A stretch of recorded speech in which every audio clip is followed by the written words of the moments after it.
What's up, everyone? Welcome to Metalcore Nerds, a podcast where heavy music and pop culture collide. I'm Sean Mott, your host. I am a booking agent, a freelance graphic designer, and a lover of all things nerd. Whether you're a first-time listener or a repeat listener, thanks for joining us today. Today I have a very awesome guest, Greg Thomas from the band End. He also co-runs Silver Bullet Studios, who's recorded a lot of awesome records. Talk about that a little bit in the podcast. Just one note about this. We recorded this back in March, so we talk about the lead up of the new End record, obviously before it was out. Now it is out. So if you listen to that and you're a little confused, that's why. We go deep into his music career from where he started, all the bands he played throughout the years. He was a part of a lot of awesome records that I love personally. So let's get right into this conversation with Greg Thomas.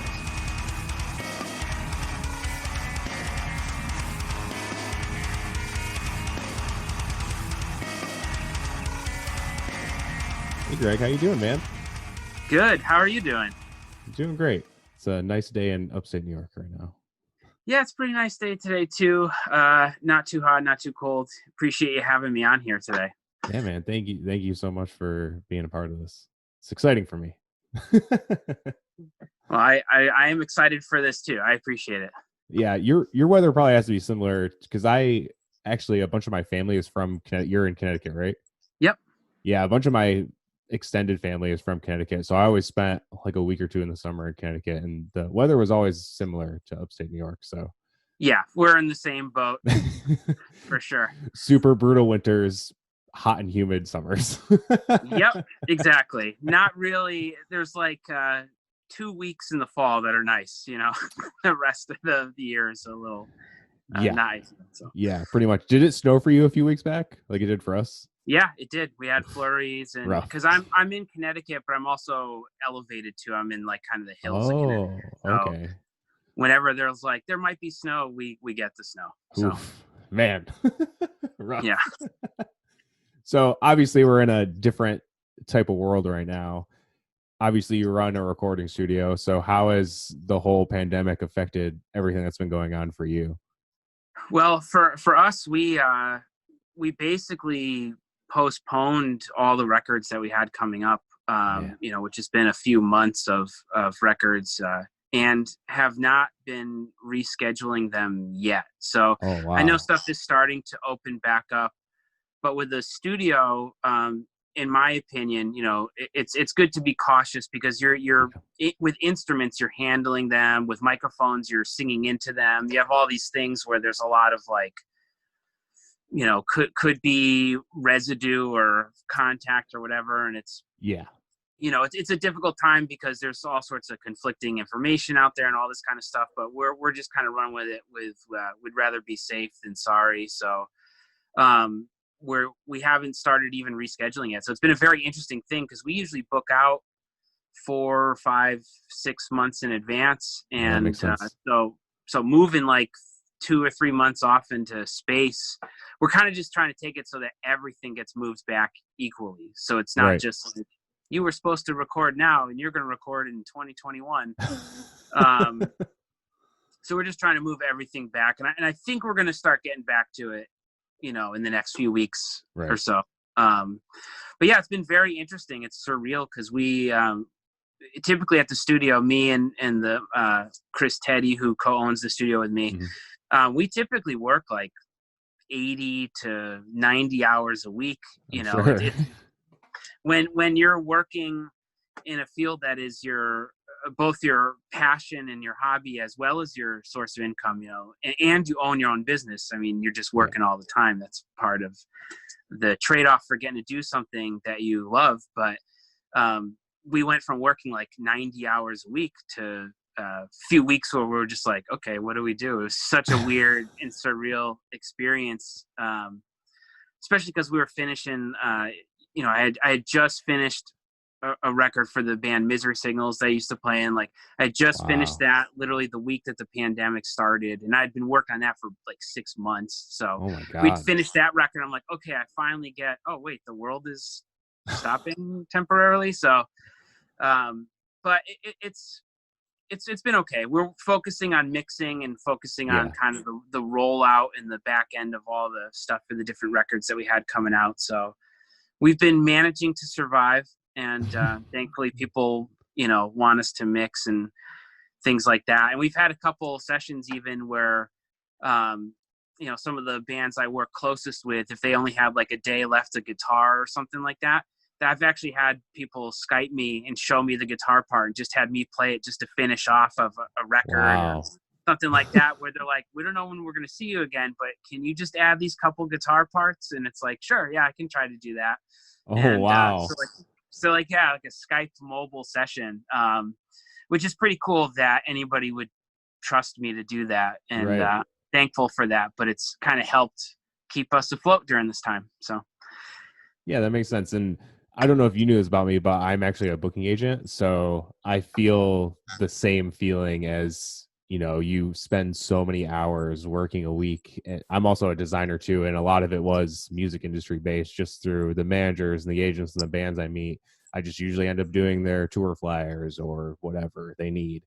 And that's cool. Well, that's certainly touring is in such a state. It's hard to say. I mean, I was supposed to have done a tour this month with Misery yep. Signals and End, and we were going to be announcing other things. We had some great shows coming up in the summer that we were looking forward to with some of our like favorite bands that never even got announced, that are just postponed indefinitely.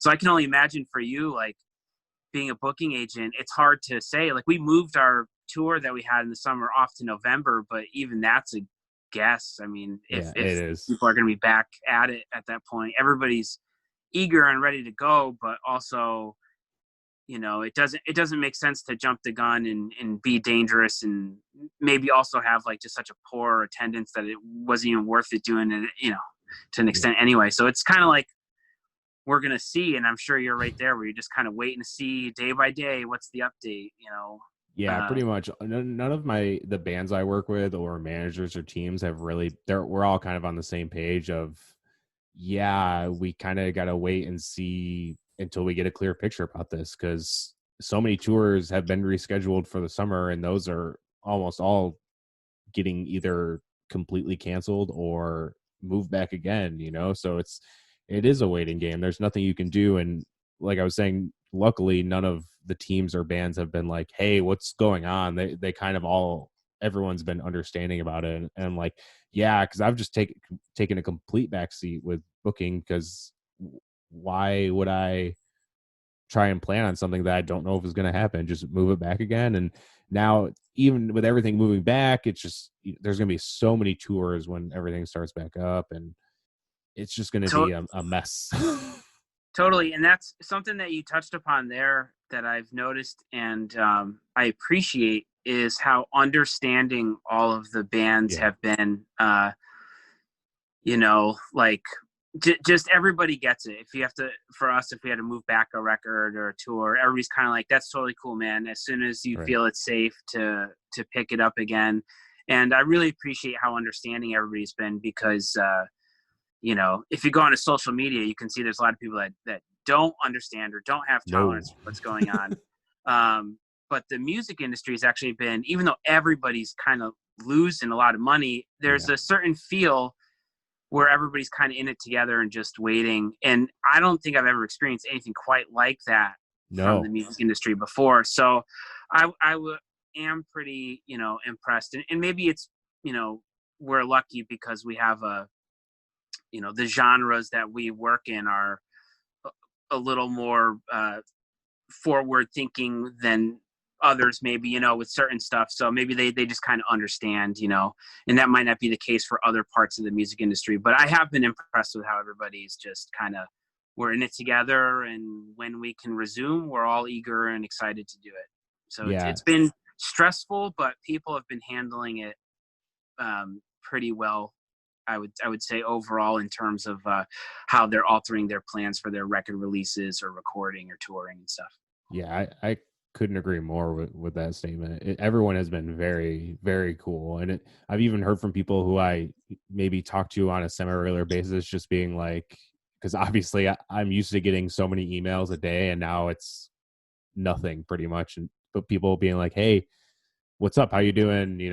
Hope you're okay through all this. Like, obviously everyone's kind of hurting or don't really know what to do. So just wanted to say what's up. And I was like, wow. Like, and even through starting this podcast, just reaching out to people, like I reached out to you. You said you heard about the podcast through Austin from Goski, followed the podcast on Instagram, and I just shot you a message and was like, yo, what's up, man? Do you want to come on sometime? And here Yeah, we are. yeah, it's a cool thing. I really like that episode, and I like what you got going on with the podcast. And yeah, that was a cool thing. I just like organically found you, and I was like, this is awesome. And then you shot me the message and stuff. But it is a great time for doing a podcast or something like that. I mean, you've got, not only do you have everybody working at home, or a lot of people working at home that are able to work, but everybody's kind of home, and it is a good time to connect with people and discuss things, and kind of also reflect on some of the good times that we may have had in the past, and then are looking forward to in the future, to kind of keep us getting through this current time. Yeah, exactly. And that's what I was trying to do. I love nerd stuff or music. Obviously, I work in the music industry, so it's all stuff I'm super passionate about. And I've been listening to podcasts for a few years now, and I've kind of always wanted to start one, but it was either I didn't have the time or I didn't really have an idea that I thought was cool enough to really dive into. And then this whole thing comes about, and I was like, I went to my wife, Sam, and I was like, maybe I'll start that podcast I want to start to. And she's like, why not? And that's such a cool thing. Yeah. I think that's such a cool thing, and that's kind of what I would hope. It's a scary and tricky time, and I know people have gone through a lot, and some of my close friends have had like my childhood best friend lost his brother to this, and like there's just like a lot of like just kind of crazy things going on right now. And I think one of the only positives that you could possibly take from a situation like this is to go and do things that you've been wanting to do that you haven't had the time to do, that all of a sudden you're presented with. I mean, and not everybody has to do that. If somebody wants to just chill for a couple months and binge Netflix, then more power to them. But I think it's great when I hear friends that are like, hey, I'm finishing writing that record I always wanted to, or I'm writing a book, or I'm starting a podcast or something. That's really inspiring to me, because I see people doing it, and then I'm just like, good for them. Awesome. Maybe I should do something too. And I think that's, I think it's a cool thing that you're doing this. I think it's perfect time. And I think it helps out. It helps out not only provide people with some kind of entertainment during their day to day, but also helps in like an inspiring way to like, hey, maybe I should start my own podcast or do my own thing. And I think that's a cool thing. I think that's what people need right now, is that kind of inspiration. That's very nice of you to say. That's awesome. So I know we were talking a little bit before of what we should do the episode on before we planned on actually doing it. And I know you said you were into collecting graphic novels. So I want to know what got you into that. And then after that, what's your favorite graphic novel? It could be either of all time or newer one that you're into, either way. So for me with comics, I was always kind of drawn to comics when I was younger. Basically, I used to like to draw a lot. My uncle was a very good artist, and I would always see him kind of drawing these sketches out. And that's actually something I was drawn to first, was the art element of comics, was sketching. And I never got too good at it. My little sister actually got into it, and she got her degree in art and everything, and went with that. And all her friends became like tattoo artists, and they fully went for it. I never really pursued visual art myself, but that's the thing that drew me to it first. And then I really connected, as a kid, I was really into like the X-Men cartoon series. Same. And the Batman animated series and the Spider-Man series. Those are pretty big for me when I was young. And I remember like, I'll never forget being a kid when the X-Men series was doing the Dark Phoenix saga, and like just videotaping it on like VHS tape and just rewatching that series over and over again. So I think I got in through that, because there wasn't really the comic book movies. No. Not like it is today.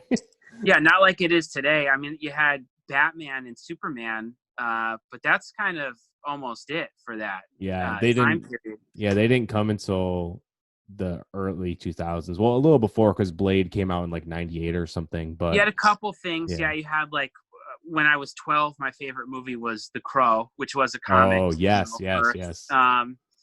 And you had a couple like fringe comic book adaptation films. Even in the early 2000s, things like Road to Perdition and stuff, which people might not realize was a comic book first. And some of the, From Hell and some weird movies like that were not comic series, but like a graphic novel, more or less. But yeah, so the cartoon show was a big thing for sure, getting into it. And I did love the Tim Burton Batman movies. Those are big for me when I was young. But yeah, I eventually got into that. It's funny because I read a lot now. I read a lot of like books and literature now. But when I was younger, I had a tough time reading. For some reason, my attention, I just couldn't focus on it. But comics provided me a way to read stories that was just a lot more engaging to me. Yep. And so I really gravitated towards them. And I had like a comic book store around kind of close to me. And I would kind of like do all my chores for a month. And maybe my parents would bring me to the comic book store. And it was next to an arcade too. And there was that X-Men arcade game. Oh yeah. Remember the X-Men arcade game? That thing was great. And that was tied so cool. in too. So I think with that stuff, I was really into it for a lot of years. I collected a lot of issues and stuff like that, as much as you could when you have no source of income. So collect cans of soda and recycle them and try to get the latest Spider-Man issue. So I was into them pretty hard for a number of years. And I did drift away for a long time. When I discovered hardcore punk and metal, I just went nuts. Like my high school was defined by being into hardcore and stuff like that. So I kind of stopped looking at comics for a bit. And then specifically getting into graphic novels was just like a matter of like, when I rediscovered comics, I had discovered that there had been this whole world of adult-oriented comics like Sin City, Watchmen, V for Vendetta, Preacher, 100 Bullets, things like that I just had missed, during my time of getting into like hardcore stuff. And when I discovered that kind of more adult, extreme line of comics, I got into collecting. That's when it switched over to graphic novels because I wanted to consume as much of it as I could without having to track down all the different issues and stuff. I just wanted the full story arcs, no advertisements, no things like that. Like I just wanted to get in, and I figured for my money, the most I could consume was doing the graphic novels and stuff. So I fully got back into comics in the early 2000s. And I have to say there was a period of time where I was living with Matt Fox from Shai Hulud.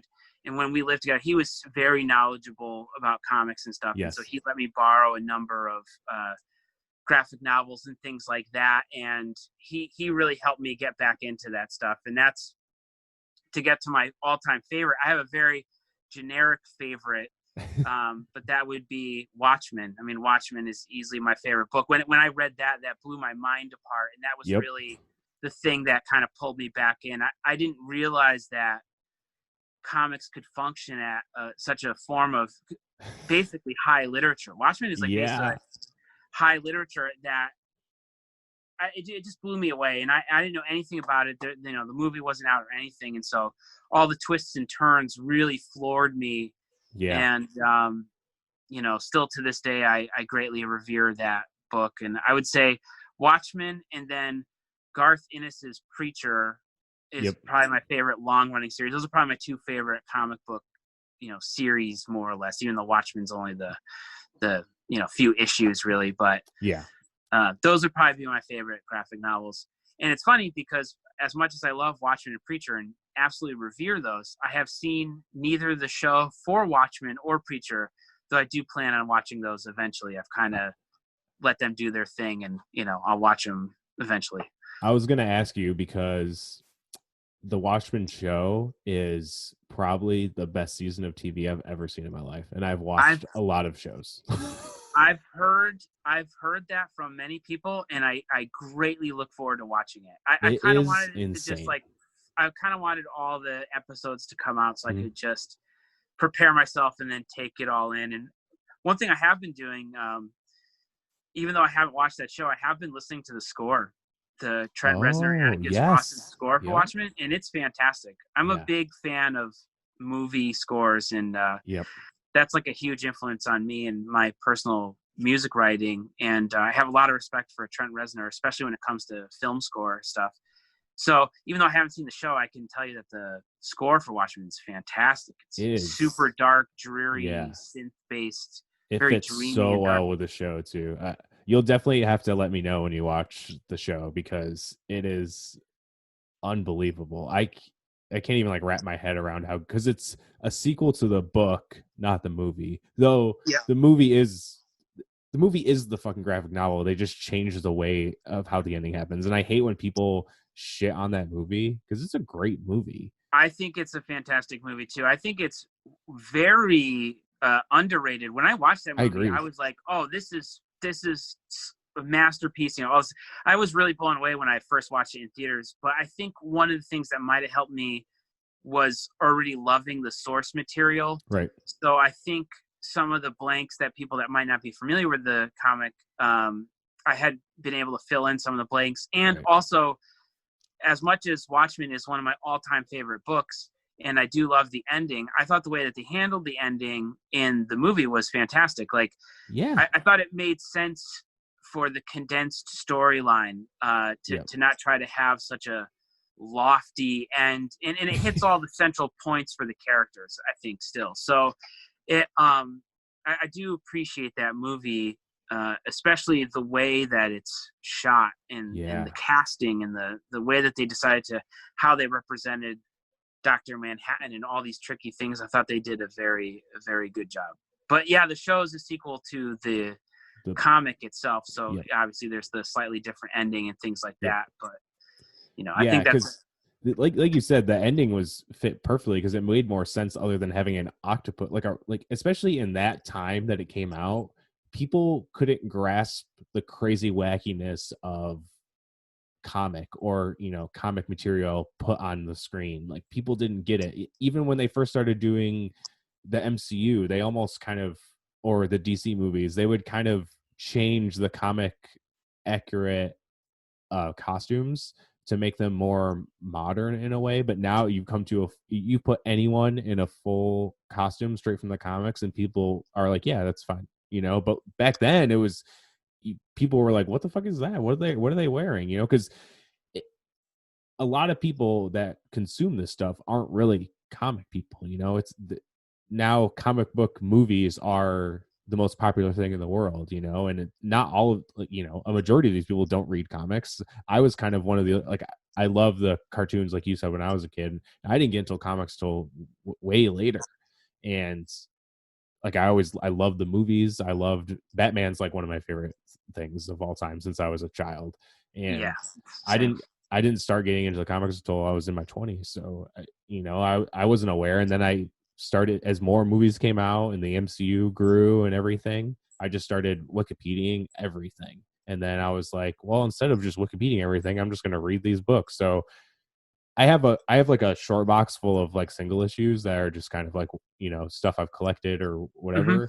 But a majority is graphic novels because, like you said, it's way easier to read. It is cheaper too anyway, but it's just so much easier. Like, oh, hey, even if it's a huge long story, across 8 or 10 volumes or whatever, still you just get the volumes. I mean, you can buy the omnibuses that have them all, but I like the smaller books for the most part. It just, I do too, just for the ease of being able to carry them somewhere, or just holding them and reading them.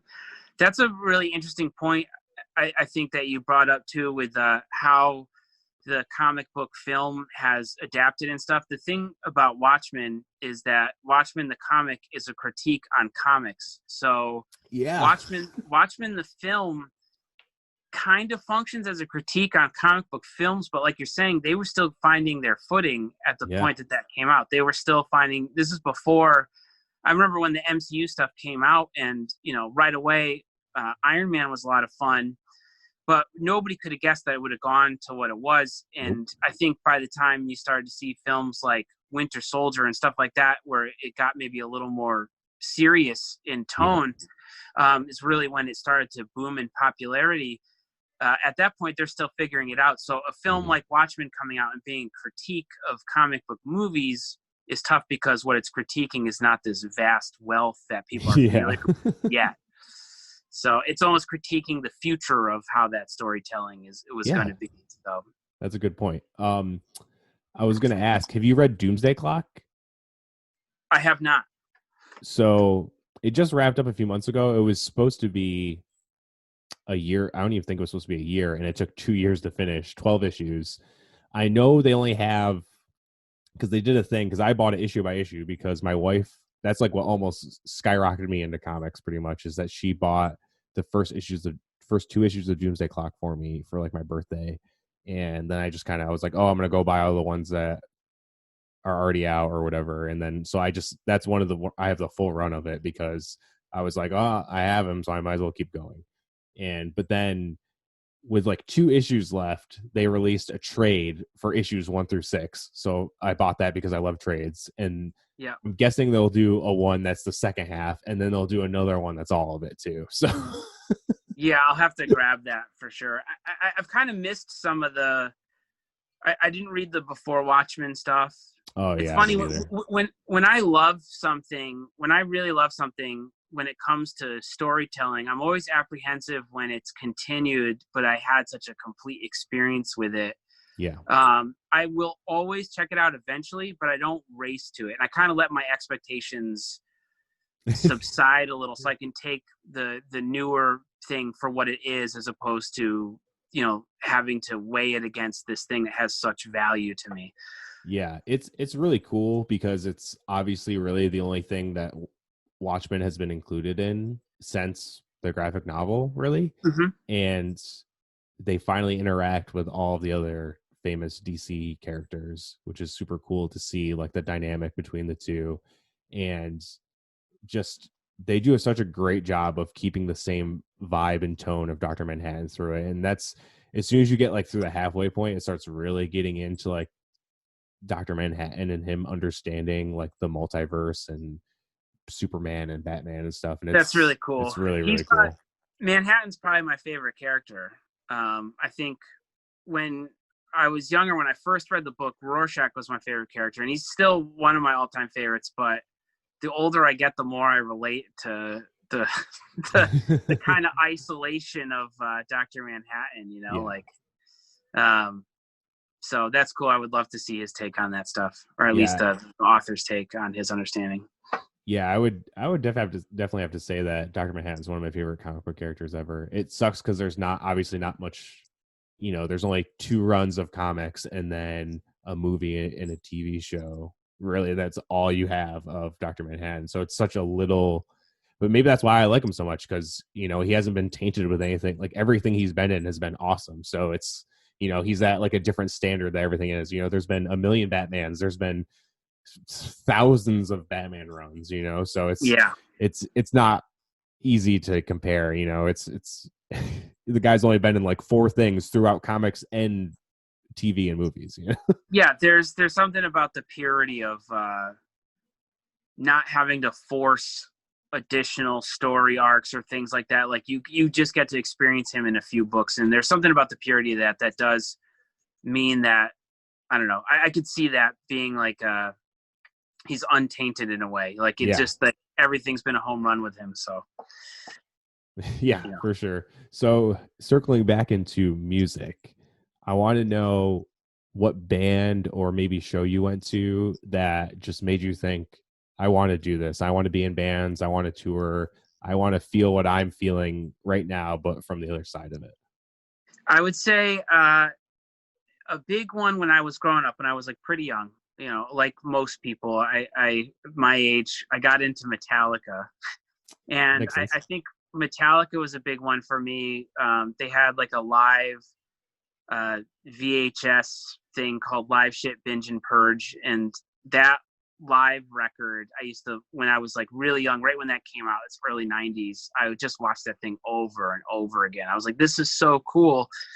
And then the first concert I went to when I was like really hooked on stuff was Deftones, White Zombie, Pantera in like 1995.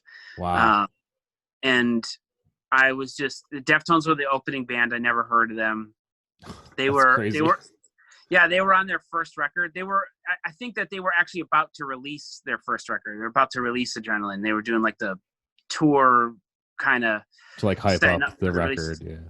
Yeah. And so I went and I was just like, what, this is so cool. My dad took me and my childhood best friend, John Ross, it took us to the show, and we were like 13 years old, something like that. And it was just the coolest experience. And ever since then, I was just like, I want to do this. I never thought, truthfully, I've never been at anything remotely close to that level at all, but I never thought I would have the opportunity to play music and have anybody else care about it. And I've been fortunate enough to play music where there's at least a couple people that appreciate it, so but that was, I would say that's probably the big thing, is going to see Deftones, White Zombie, Pantera, and also just listening to Metallica. I remember listening to Metallica, the live Metallica record, riding in the car to go to that show, and I was just so roped into it. It just seemed so mythical. The size of those bands, they seemed like just giants to me. And I just thought it was so cool, listening to that stuff. I remember having my CD player in my room and just playing the same couple CDs that I had over and over again. And, all the stuff that you do when you're like 12. I was like air guitar into stuff and things like that. I just was so captured by what it made me. It just gave me such a feel. It was such an escape from life, similar, I guess, the way that comics were and stuff. It was just like an escape from, the kind of mundane tasks that I had as a kid between school and chores. And, I kind of grew up on like a road that was like a busy street. It's like a highway. So I didn't really have like a neighborhood I could run around in. So I was indoors for a lot of stuff, or, in the backwoods. But I was on my own for a lot of stuff, and like comics and music were really the escape from all that. That's awesome. That's really cool. Metallica, gotta love them. Yeah, it's just Metallica. If you're in your like mid 30s, they were just the biggest thing ever, and they were the gateway to so much stuff. And really through them, you can listen to some of those early thrash records, and then hear them covering like the Misfits, and then you try to figure out what the Misfits are, and then there's a whole like line right from that into hardcore punk. For sure. And like bands like Slayer and stuff were also covering hardcore punk bands like Minor Threat and TSOL and stuff like that. So I definitely got into hardcore through like a Minor Threat cassette tape that I got, because of bands like Metallica and Slayer talking about early hardcore punk. That's awesome. That's really cool. You said, how old were you in 95? So I'm 37 right now. So I was in 95, I was like 13. Oh, okay. So yeah, I'm like 7 years younger than you. So I was like a little behind the cassette stuff. I think I had a few. I think I had like Green Day Dookie on cassette, I think. Nice. Which is pretty cool. I kind of wish I still had it, because I have some because obviously the new thing, bands have been doing cassettes because they're super cheap to make. So anytime I see them, I'll always buy one because I just think it's cool. I don't know. It is a cool thing. Cassettes are fun. I used to buy them simply because, there was no way to like listen to music before kind of buying it or having somebody show you it back in the 90s. There wasn't really the internet to listen to stuff. And if you didn't know a band at all, the cassette cost like half the price. So if you were just going to kind of jump in on a band, you could buy a cassette and take the risk for it. And, instead of, one CD that that you're going to love, you could try 2 cassettes or something. And so that was kind of the way for me. And I do think that there is a charm to the way cassettes sound, because it is analog like a vinyl record. Cassettes are analog and they have like a different feel. With a CD, you could theoretically download the exact file that's on the CD, but you can't download a cassette or a vinyl record. It's its own organic form, and I kind of think cassettes sound cool. That's how, when I learned recording, when I started getting into recording, was also in the mid 90s when I was super young. Wow. I was recording onto 4-track cassette tape machines, and I was doing demos for bands and things like that onto 4-track cassette, in like 96. Like, I was like 14 figuring that stuff out. We were making hardcore demos and stuff. So cassettes were really cool as like a means, like I didn't prefer it over the CD, but I did prefer the cost. And they also didn't skip the same way, like when you're carrying CDs around in your pocket like just a kind of dumbass teenager, they would get scratched up and stuff like that, but the cassette was a little more sturdy for that. Yeah, I do remember though, I would get blank cassettes, and when I would hear something on the radio I liked, I would record it. So I would make like mix cassette tapes with songs. Absolutely. I do remember that. You talking about that reminded me of that before mixed CDs were really a thing, or because like you said, it was the internet wasn't around yet, so it was hard. You would have had to have had the CDs, and then I don't even think there was like really programs to burn CDs like that back then. No, not till I think really in the early 2000s. You're absolutely right. Like mixed tapes were such a big thing. I know that's like a trope, but that's a real thing. My friend I mentioned a couple times, John, he eventually moved out of the school system that I was in, and I used to mail him cassette tapes of like, dude, this is what I'm listening to. We'd make cassette tapes, and they were so cheesy. If anybody were to listen to those now, because I used to like pretend it was a radio show, so I would like, up next we have this song from this band, and that's then amazing. I would play the CD and tape the track from the CD, and then be like, well, that guitarist also plays in this band, so I had to make these like tapes and mail them to him, and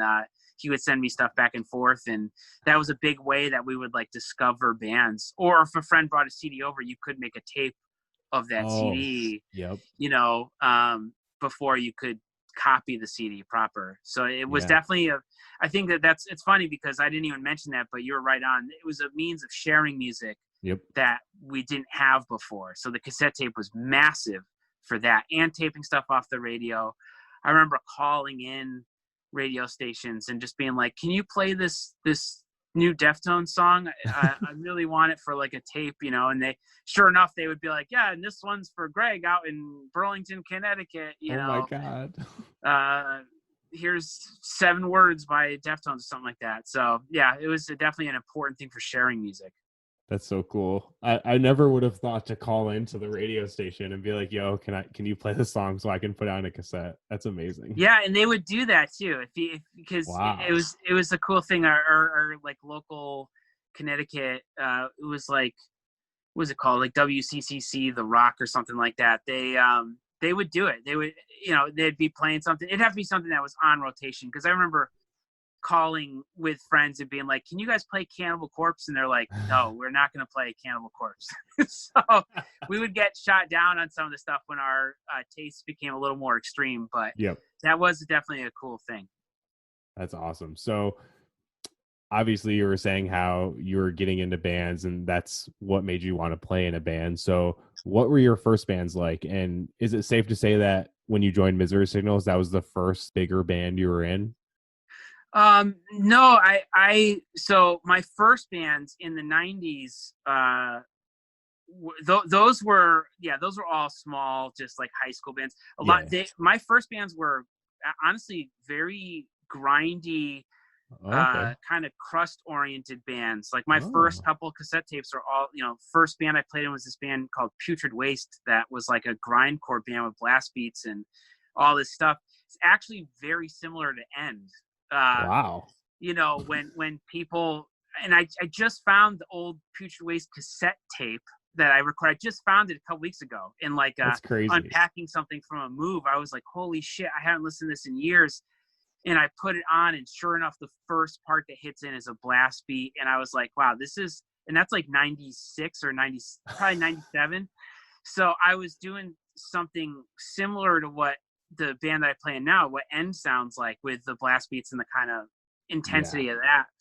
And then my style of stuff switched more towards like melodic hardcore stuff. And I had played in a number of bands actually before Misery Signals, and that's how I even got into Misery Signals, was through I played in this band. I played in With Honor, and Oh, you were with Honor? for a little bit, for a brief Wow. period of time. I played in this band With Honor. I was in this band The Risk Taken. I played in Shai Hulud. I played in this band Zombie Apocalypse with the Shai Hulud guys. I played in like a lot of different bands that I should have figured after you mentioned Matt Fox that you were in Shai Hulud. Yeah, everybody. Yeah, I one of the first big records that I produced in the studio was Shai Hulud's Misanthropy Pure record. I saw that. I was looking at the website and I saw that and I was like, I love that record and that's awesome. It's funny because I became friends with Matt Fox because my old band Ghost Ship played with him a bunch and we just became friends through that. He was we had an original singer when I first joined, but then we ended up kicking him out. He just was a terrible human, but that's besides the point. But the guy who joined was Keith, who he was in Architect and founded Hanging, and he did Hellfest back in the day. Yep, I remember Hellfest. I should mention when it comes to I don't want to cut you off, but no, you're fine. Hellfest 2000, life-changing show for me. That was definitely when we were talking about shows that made me want to play music. I went to Hellfest 2000, and that was the biggest deal to me ever. And that's like really my hardcore career really took flight, but it started to happen after that. But yeah, continue on with. Yeah, that makes total sense. So obviously Keith knew Matt Fox forever. And then we eventually played a bunch of shows together because that's when they kind of got back together. They did that record with Chad, where Chad just did vocals, but they started playing shows again. So anytime they would come around, I would either go to the show or we'd be playing it. And they ended up playing one of our release shows and stuff in Syracuse. And then we've just become friends from that pretty much. Shai Hulud, unfortunately, so I had, was a touring guitarist for them around the time of doing Misanthropy Pure. And then, and me and Matt had kind of like lived together. I was staying at his place in New York, and he played in the band The Risk Taken that I was doing on guitar for a little bit, and all this stuff. And then him and I actually had a bit of a falling out around 2008, and I haven't talked to him since 2008. Oh, really? And yeah, and it's I if he's out there listening to this or whatever, like I would love to rekindle that friendship at some point. We had a very tense working time. It was very stressful, and had kind of led to one thing or another. But I still think I still revere Shai Hulud as being one of my all-time favorite bands. And absolutely, I love that record that they did with Chad, that Reach Beyond the Sun. Yep. I think that they're a amazing band, and that he is a brilliant writer, even though we had our own difficulties and we're going our kind of own ways. I do respect him a lot as a writer, and I do think Shai Hulud is a massively influential band on me and my songwriting. They were like one of my favorite hardcore bands in high school and my college years, but before playing with them and doing that record together, they were just like this hugely important band to me. And years later, getting kind of past our more or less falling out, I still appreciate the music. I still absolutely appreciate and revere the music and reference it all the time. They're in a criminally underrated band when it comes to, because they almost created a genre in a way, you know what I mean? Melodic metalcore. I mean, they would, Matt would tell you the influences that they had, like Burn and Turning Point, some stuff like that, or things that influenced them. But really, Shai Hulud and Strong Arm, are the two bands that basically, in my mind, created melodic metalcore. That you would not see bands like Counterparts, Hundredth, all that stuff. That just would not exist without those bands coming out and doing what they did. They just, they took all the stuff that was happening in the kind of metallic hardcore world, and through that melody, through that sad, and triumphant at the same time melody into there, and the complexity of the lyrics and the issues that they were dealing with were very different than what a lot of hardcore bands were dealing with at the time. Yeah. And that's a really big turning point for hardcore stuff. I know melodic metalcore is not, necessarily the biggest thing, the biggest like subgenre of like hardcore or something like that, but it is very important to a lot of people. And I do fully credit them and Strong Arm for being the ones that put it together, really put all the pieces together to the degree that would become that genre first. Yeah, and I've said the same thing to Matt too, and he always denies it. He's like, no. He's like, those bands still would have happened. And I'm like, no, they wouldn't. I always call Counterparts, and this is not like a diss on Counterparts at all, because I love Counterparts. I think they've put out phenomenal records, and they're probably one of my favorite current bands for sure. And I always say they're a marketable Shai Hulud, because the instrumental, it's very similar. It's still very complicated, and everything with them is very Shai Hulud-esque, but I think it's more of just the lyrics and the delivery are way more digestible because obviously people like us who have been engrossed in music, we listen to Shai Hulud and we're like, wow, this is insane, this is nuts. But the normal person who doesn't know anything, they're like, I just want to enjoy it. That might not be the thing for them. It might be hard for them to get into it. Yeah, it's challenging music. I mean, it doesn't follow traditional song structuring. No. It has a lot of complexity in terms of feel and rhythm and stuff like that.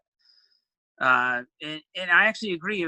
It's when I first heard Counterparts, I heard it in the studio. I was working with a couple younger bands here, and they were like, "We absolutely love this band, Counterparts." And I didn't listen to it yet. When I heard it, I was like, "Oh, it's like Shai Hulud. It's like a new kind of Shai Hulud thing," and that is, I obviously I've grown to appreciate them, and then being in and with singer Brendan, it's given me a whole new respect for them, and actually being able to tour with them is what really sold me on Counterparts, because they are phenomenal sounding live. Like, they are just such a unit, such a tight unit, and all the years of nonstop shows really goes into honing the craft. That band is rock solid. So I absolutely appreciate them. But my first reaction was, this is like a new generation's Shai Hulud. That's what I first took it in as. Yeah, 100%. So those are the bands that kind of led to you being in Misery Signals, you being in like With Honor and Shai Hulud and stuff like that. Yeah. So I can tell the story how I got into Misery Signals. It's kind of like I would love to hear it. It's a journey through multiple bands. But when With Honor started, those were all really close friends of mine from Connecticut. Mm-hmm. They had started this band, and really before they played their first show, Seven Angels, Seven Plagues had broken up, and they were going to start Misery Signals, because Misery Signals was basically the last lineup of Seven Angels, Seven Plagues. Wow, I didn't even know that. Yeah, which was their like metalcore band beforehand. And what they did, they actually got the guitarist from With Honor, Jeff, really before they like even played their like first show. He moved out to Milwaukee to join and start Misery Signals. Wow. So the first Misery Signals EP has Jeff Ost from With Honor on guitar, because Seven Angels had toured with his band, Homardia. They had done a bunch of shows together.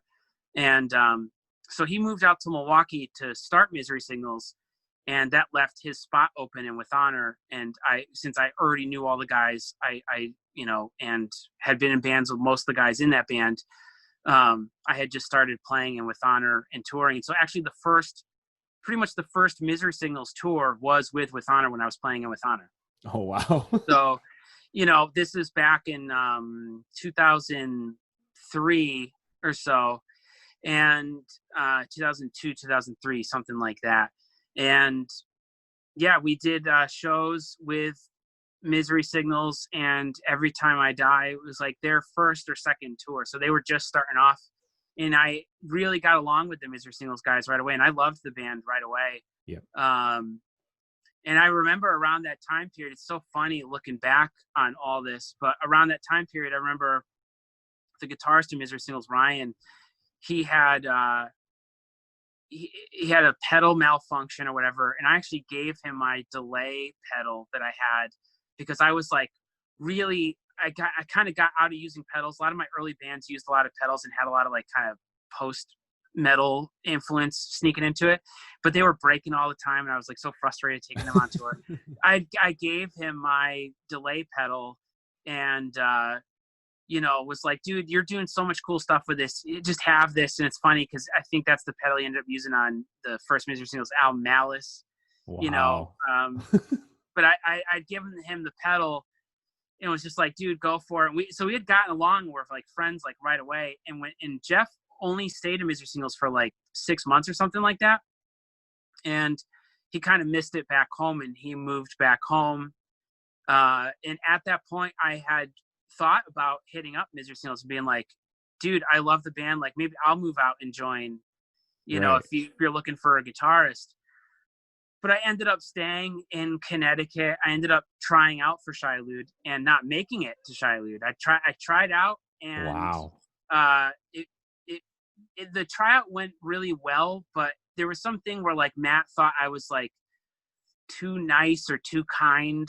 It was like a weird thing. He was like, he just didn't think personality was going to be a fit for the band. So we started another project, this band Zombie Apocalypse.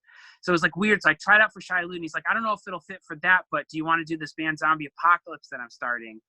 So I played in that project. We played Hellfest 2004 on the same stage as Misery Signals, right before Misery Signals. So I got to see those guys again, and I was like, oh, how are you guys doing? They're like, oh, you're playing in this band Zombie Apocalypse. We love Shai Hulud. That's cool that you're doing this. So I reconnected with them there. They still had their original singer, Jesse, at that point. And, Zombie Apocalypse led to, or like around the time I started the band, The Risk Taken, which was like a smaller Connecticut hardcore band. We never released an album. We just had like an EP out, but we played with Misery Signals, and those guys remembered that because we had like a pretty good reaction in Connecticut at the time. So when we played with them here, it was like a crazy show. That was 2006. And then, things go from one to another. Shai Hulud, had a tough time keeping a guitarist, classic kind of issues with that band. They had a tough time with lineup changeovers. So I ended up touring and because we were doing Zombie Apocalypse and all this stuff, I ended up touring and doing Misanthropy Pure with Shai Hulud, and we toured with Misery Signals. So it's again, on the road with Misery Signals and stuff like that. And had a great time with them. So it was a Shai Hulud Misery Singles tours, like 4.5 or 5 weeks in Canada. Absolutely loved hanging out with those guys. Got along with them perfectly. And then, fast forward to 2010, Stu and Kyle, was the bass player and guitarist of Misery Singles, they left the band. And Misery Singles in this like state of, is this going to be a band or not or whatever. And Ryan just kind of went on this vision quest, and he kind of like traveled across the country, and he stayed at my house in Connecticut when he was traveling across the country, just kind of like, had been so used to touring. I think they were doing like 300 shows a year. Wow. And so then he went to like no touring. He didn't know how to do himself, so he's like touring himself, kind of visiting friends, So he stayed at the studio, and we listened to records. We had like a great night. We played chess and listened to records all night, and he kind of hit me up like a couple months later and was just like, hey, do you want to maybe come out and like try out for Misery Singles or something like that? And it was such a funny thing because it almost happened so many times. And and I was like, yeah, man, hell yeah. I wasn't playing in Hulud anymore. Risk Taken had broken up. There was, I didn't have much going on. Like my schedule had just cleared from doing music. And I went out and tried out, and we did it. And to bring the thing full circle, when I joined the band, I didn't have a functioning delay pedal. So so Ryan bought me a delay pedal to make up for the one that I had given him 8 years before. Wow. That was my delay pedal. I still use that for everything that I do now. So he had bought me that, and like we're like, okay, we're gonna finally go and do this. So it was this long journey to get into that band. it was just a really cool thing. And we're still, even though I don't play in Misery Signals actively anymore, I'm still very close to those guys, and worked and helped produce and mix the new record, and involved in talking to them and all their plans. And I still have nothing but love and respect for those guys. So it was a long journey to get there, and I was, still happy to be involved in them now. It was quite a thing. Almost happened many times. That's crazy. That's insane. Made it. Yeah. What a full circle thing. That's wild. Yeah, it's just totally wild thing. But I love those dudes, and I loved my years playing with them and doing music with them, and still being very close and connected to those guys. I love and respect them greatly. I know you recorded the last record they put out before they started they put out that new song, and you talked about you recorded their newer record that's, I'm guessing, coming out eventually sometime. Yep, coming out in August. Oh, it is coming out in August. Oh, right. Yep. I forgot they launched pre-orders for that. So did you write any of that stuff for that record before? So the previous record, Absent Light, that I helped produce, I wrote, I was like full on writer in that. So I wrote awesome. Half the record with Ryan. Him and I wrote the music and lyrics, actually, because Carl wasn't really writing too much of lyrics. He wasn't feeling very inspired at the time, for one reason or another. Another person I have a lot of respect for, but I probably should catch up with. It's been a number of years. Right. But yeah, me and Ryan wrote and produced that record together. So when I joined that band, I really got thrown in right away. I think because the band was so fragmented, losing Stu and Kyle, who are back in the band now, but losing them, they were such big parts of it that Ryan really needed somebody to come in and kind of help write with him and kind of light the fire under him to get it going again too. So I did jump in, and was fortunate enough to jump in as a writer on that album, and worked really hard on that record. That was a super ambitious record. I think, I love the new Misery Signals album, and Malice is, one of my favorite metalcore records of all time. But with that Misery Signals album, which really flew under the radar because we self-released it, and because we self-released it, we didn't do any music videos for it and all this kind of stuff that we really should have in hindsight. So a lot of people didn't get too much exposure to that album. But that was a very ambitious album. It's an extremely technical record. I think it's the most technical and complicated and layered of the Misery Signals albums. And it was super exhausting experience to make. We were trying a lot of new stuff.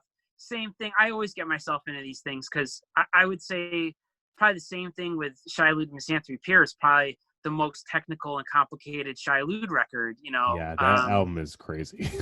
And so I'm always, I don't know what it is. I'm always like, I love this band. Let's make everything as crazy and challenging.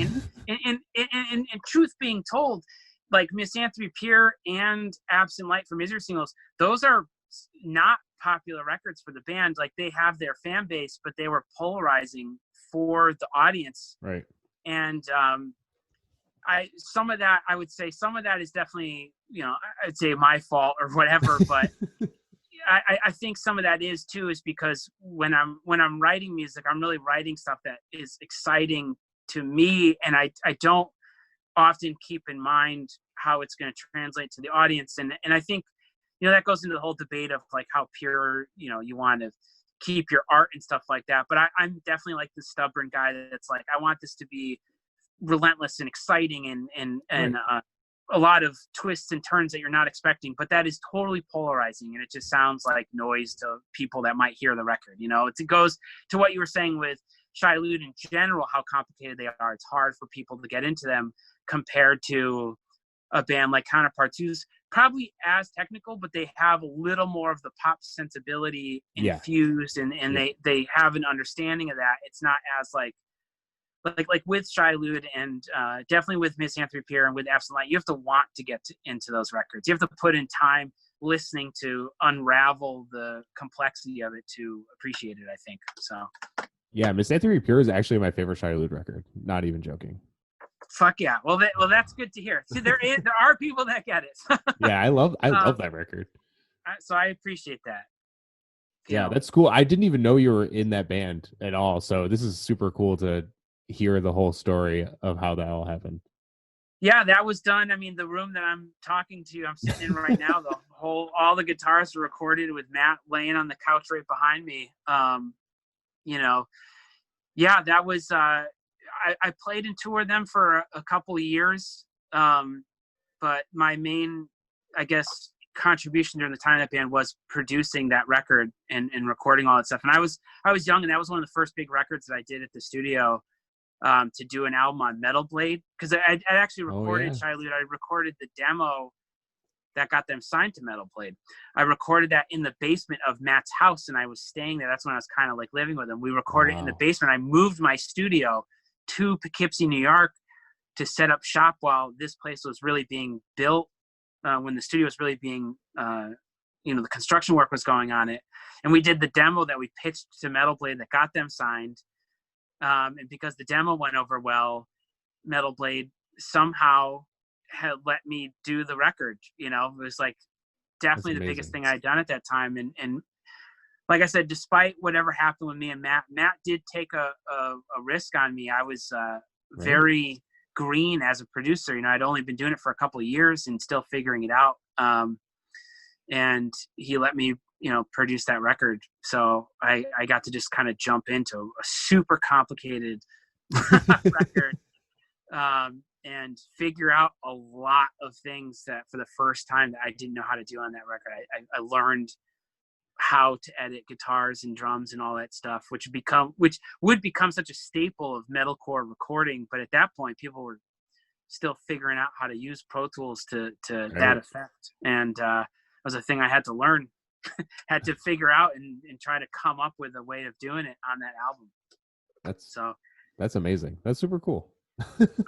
It's nice to hear people appreciate that, because that was a lot of work. That was a very exhausting record. So the fact that you like that is like, okay, cool. Like it is, that was definitely a worth experience. I mean, I like Absent Light too. I kind of got into Misery Signals super late because the way my music taste kind of evolved over the years was super kind of weird. When I was probably 12 or 13, I was super into like Newfound Glory, and then Fall Out Boy and Paramore, all that stuff started popping up. And then I got into like pretty much like Screamo for like the longest period of time, like Census Fail, Under Oath, like Atreyu, Silverstein, stuff like that. That was like all the stuff I loved, on top of stuff like Armor for Sleep. That was kind of like the middle ground of everything. That's still to this day, that's some of the stuff I love more than anything.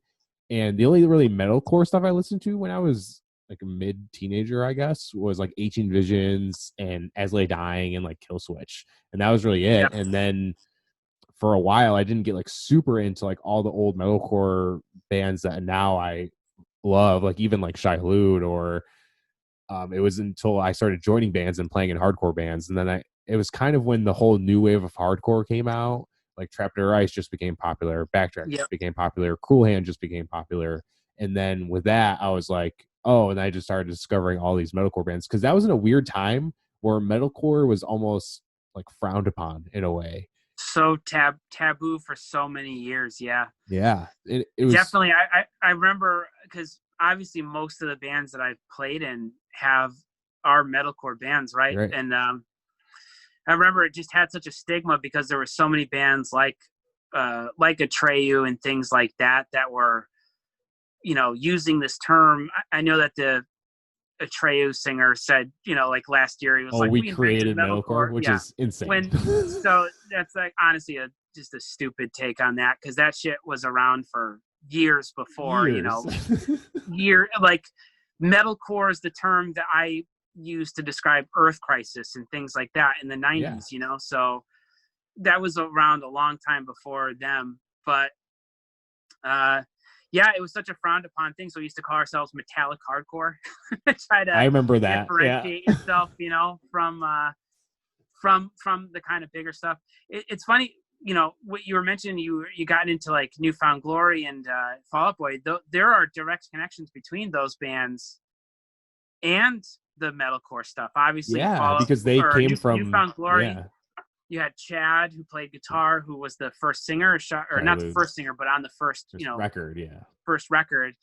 And then Fall Out Boy. A lot of people don't know this, but Andy Hurley, who is the drummer of Fall Out Boy, he was actually the first drummer for Misery Signals. They didn't do anything with him, but their first rehearsals were with him on drums before Brandon Morgan was on drums. And it's so funny. I remember like just kind of talking to Jeff, you know, the guy from With Honor who played guitar on that first Misery Signals record. He's like, yeah, our drummer decided he's going to do this like kind of pop punk band, Fall Out Boy. So we're actually getting Ryan's brother to play drums. I remember having that discussion, like where they're like, you know, Andy, we're basically like, Andy's going to try this band, see if it works. And it just, you know, Fall Out Boy ends up being one of the biggest pop bands in one of the our biggest generation. And, that dude, I got to, you know, since we just mentioned him, I got to say that guy is one of the most level-headed, down-to-earth people in the entire music industry. For Fall Out Boy being as big as they are, he is just still does hardcore bands, still does these small hardcore bands. I played in a band with him in 2011 called Enabler that like went on to have all this like crazy stuff. There was all these like this whole like abuse scandal with the singer and the you know, years after me and Hurley had left the band, that kind of you know, makes it where you don't really want to talk about that band too much. You know, that can't mention them without mentioning that. But me and Andy did play in that band together, and you know, when we were touring with that band, they were another Milwaukee band. So I was playing in two Milwaukee, you know, Misery Signals and Enabler at the same time, even though I was living in Connecticut. We were playing basements. That was a small band. We were playing basements, and there's Andy right from arena tours to these basement tours, and he drove and loaded all the equipment. It was a total workhorse. That guy was committed to like the DIY punk ethic through and through, and I think all the success that he had made no impact on him in terms of like where his heart was at. He is a hardcore kid through and through, and still does it. Still plays in that band Sect now. It's an awesome band. You know, so respect to him. But yeah, there's connections between a lot of that early stuff that people got into, Newfound Glory, Fall Out Boy, even like My Chemical Romance. Oh yeah, I was super into My Chemical Romance. I mean, I still am. But this is another kind of, you know, little tidbit of fact here is the Shai Hulud record that was in Blood Old Temper, which is their second full length. All the group vocals on that record are My Chemical Romance. The entire band showed up at the studio, and they're the gang vocals on that album, which there's a lot of group vocals on that album. Wow, that's insane. So yeah, there's like all these connections, a lot of that stuff, even the mainstream stuff of the early 2000s and the kind of the emo, you know, it is directly out of the hardcore scene. Yeah, for sure. So it would make sense to me that if you know, if you got into stuff through that you would eventually find your way. If you were ever going to like the stuff, that you would find your way to it. There's direct connections and lines to that stuff. Yeah, it was weird too. I think it was just kind of because I grew up in a really, really small town in upstate New York, and there wasn't really like my first live show was a local metal show. So I just think there was just not many people who listen to that stuff. Like I was the one showing people. A lot of people showed me stuff. Like one of my friends showed me Newfound Glory. When it started to come to like more heavier bands, it was always me finding them, because I remember I found out about Atreyu, Hawthorne Heights, and Bayside through the sampler CD, the Victory sampler CD I got when I bought Taking Back Sunday, Where You Want to Be, and I was like, "Who are these bands? Awesome!" And then eventually I started going to shows and stuff. But yeah. Those Victory samplers, it's funny because I even had one of those in the 90s, but it was all the bands that I got into for the 90s hardcore stuff, because it had like Strife, Snapcase, Earth Crisis, Integrity, All Out War, all that stuff. And like those Victory samples, like, those really worked. Yeah, I mean, say what you will about Victory, it's like they were such a hardcore label and turned into such a kind of corporate entity, and now, you know, it's just owned by like some kind big of major label. Yeah.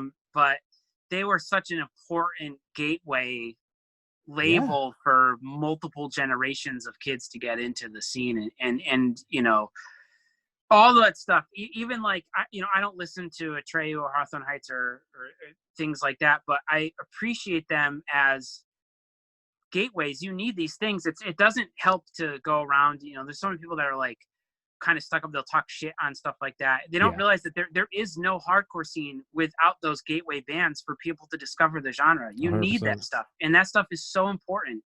So, you know, because I'll get asked questions like, people ask me like, oh, what do you think of like Knocked Loose or something like that? And my answer to that is Knocked Loose is vital to this generation of hardcore kids coming up. Like 100%. there are so many people that there's so many kids that might walk into a store like Target and see a Knocked Loose CD and wonder what that is and buy that. And that's going to create an entire generation of hardcore kids, because they will go from Knocked Loose to bands like Converge or things like that. They will find that stuff and get into this whole scene through that. You need those torchbearer gateway bands as a vital part of the discussion of the underground. There is no underground without that. 100%. And crazy thing about Knocked Loose, my old band Ghost Ship, when we decided we were breaking up, one of our last like little runs, we did a weekend with Knocked Loose in 2014 or something, and they only had the EP and I think the split out, which Isaac recorded in his garage or whatever, and it had fake drums on it and everything. And they were playing like Counting Worms on this too. So like years before that record even came out, and they were already playing that stuff. And that's cool. I remember watching them play, and I was like, I kept telling them the whole weekend, I was like, you guys are going to be massive. And they're like, no, we're not going to be massive. I was like, yeah. I was like, you are. I was like, you're going to be touring with real bands within a year. And then within a year, they did that Counterparts tour and that Case Restraint tour, like right after that. And to say like what you said about Andy Hurley, like obviously this band sold a fuck ton of records their first week, and both their last records, you know, they're headlining over bands that they opened for like 2 years ago. And they are like exactly what you said. They are the new gateway band. They blew up insanely fast, but they put in the work. They were doing DIY tours for years until anyone gave a fuck. And they are still the same exact dudes as they were when I met them, and we were playing in front of 50 people in some shitty venue, you know, in the Northeast. Totally. I don't know those guys super well, but End has done shows with them. And they've always been just super nice, very down to earth. And then again, a thing that we were talking, like, you can always tell what band is really out there grinding the road. You know, when you say that they've put in the work, you can just tell by seeing them live. Like, they're such a unit. You don't even have to appreciate the style of metalcore they do. You go see them live and you're like, this band is locked in. Like, they are locked in. So they're going to get on stage. You know, any casual person that went to that show is going to, you know, leave a fan or at least respecting the band. And that just comes through putting in work. That's, you know, that's doing those DIY tours. It's how you get there. Yeah, exactly. So how did End happen? Because I remember there was like rumors came up on Lambgo and stuff being like, oh, this new metalcore quote unquote super group is happening. You know, it's got members from Misery Signals, members for Fit for an Autopsy, members of Reign Supreme, members of Counterparts. And everyone was like, what is this band? And you guys came out and everyone was like, holy fuck, this band is insane. But like, how did it happen? So I think the first step towards my involvement with End and everything would be that Misery Singles album that we talked about, Absent Light. We had Will Putney do pre-production on that album, and I never met him before, and I actually didn't know him. I just knew Will as like a guy that had done like worked on like Suicide Silence and For Today, which are things that are not really in line with my taste as much. So I just knew that he had worked on records like that. So I didn't really know him, but people had suggested like the Misery Singles like management was like, oh, this guy's like, you know, he's into the band and he's like an up and coming force and stuff. And so we were kind of like, okay, we'll go do pre-production with him. So we went and did like a week or two at his studio back in 2013. And at that time, you know, as soon as I met him, me and Will got along right away. Like, as soon as we were discussing like our influences and stuff like that, I couldn't believe. I was like, I just thought he was coming from a different point. I didn't realize that like his favorite bands were, you know, Trap Them and Converge and His Hero's Gone and Turmoil and things like that. I didn't realize that we had come from a similar, you know, kind of love for the darker late 90s metallic hardcore stuff. And so him and I talked and we were just like really got along, and I knew we were in line because when me and Ryan, we both brought in songs for that Absent Light stuff. And because I had the studio, my demo songs that I brought in for Absent Light were like, programmed drums, all the guitar tracks, like they were fully realized productions based, they sounded like a record. And when Ryan brought in songs, Ryan was a little more organic with it. He'd bring in like a few riffs and we'd kind of jam out the song there. Gotcha. and work on it there. But Will, I knew that me and Will would get along because when we came in, like all the songs that I had, he went through everything and he's like, okay, I don't really have any changes for these. These songs are fine. Let's work on Ryan's. And I was like, okay, me and Will are like, we're on the same page with a lot of the writing stuff. And we found that out through talking about our influences and things like that. And at the time of doing Absent Light, me and Hurley had left that band Enabler, but we had talked about starting a band. Me, Andy, Hurley, and Chris, who sang in Cursed, and he was in this band Burning Love that had toured with Enabler. We had talked about starting a band, and for one reason, I'd started to demo out some stuff, and I told Will about that. I don't even know if Will would remember this, but I told him about that. I'd started work on this like kind of crusty, grindy, black metal influenced metal band, and that I ended up not being involved in that. That became Sect. So that I was, whoa.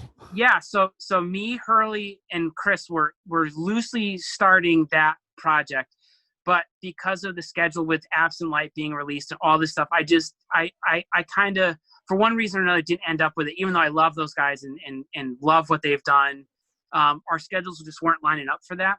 But I had told Will about that, and he was kind of like, yeah, that's cool. It'd be awesome to do a band like that style thing or whatever.